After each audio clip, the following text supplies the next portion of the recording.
അതിന് നീ എന്തിനാ നിന്റെ കാർബറേറ്റർ ഇത്ര ചൂടാക്കണേ? അല്ല ഞാൻ നീ കാര്യം പറയട ചക്ക. അത്രയും ടൈം വേസ്റ്റ് ആക്കാനും വേണ്ടും എന്ത് മൈര ഇയാൾ അവിടെ പോയി പറഞ്ഞതെന്നൊന്ന് പറയിക്കാവോ ഇയാളെ കൊണ്ട്?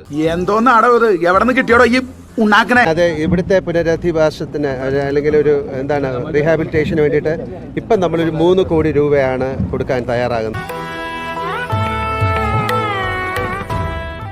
കാശ് കൊടുക്കാനാണ് ഇഷ്ടംപോലെ സിനിമാന്മാർ കൊടുത്തിട്ടുണ്ട്. ഈ ഇങ്ങനെയുള്ളവന്റെ ഒന്നും കാശ് മേടിക്കരുത്. അങ്ങനെയാണെങ്കിൽ ഈ നായിന്റെ മോനെ ഇനി ഞാൻ കൊന്നുകളയും. മനസ്സിൽ ആദ്യം തന്നെ ചോദിക്കണം, ഇവൻ എന്തിനാ ഇവിടെ വന്നേ? ഇവൻ ആരാ? ഇവൻ കേണലാണോ, സിനിമാടനാണോ, അതോ വേറെ ഏതെങ്കിലും TV അവതാരകനാണോ, പരസ്യത്തിൽ അഭിനയിക്കുന്നവനാണോ? ഇവൻ ഏതാണ് ഈ പഠിക്കാൻ? എന്തൊക്കെ മണ്ടത്തരങ്ങളാണ് ഈ പറയുന്നത്?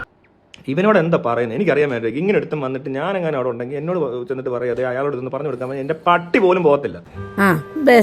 അല്ലാതെ ഇവനോടൊക്കെ എന്തിന് പട്ടാളം ഇങ്ങനെ ചുറ്റും നിന്ന് എക്സ്പ്ലെയിൻ ചെയ്യുന്നത് എനിക്ക് ഒരു പിടിയും കിട്ടുന്നില്ല. അയാൾ ചെലച്ചോണ്ടിരുന്നപ്പോ നീ എന്താ ഒന്നും മിണ്ടാതിരുന്നത്?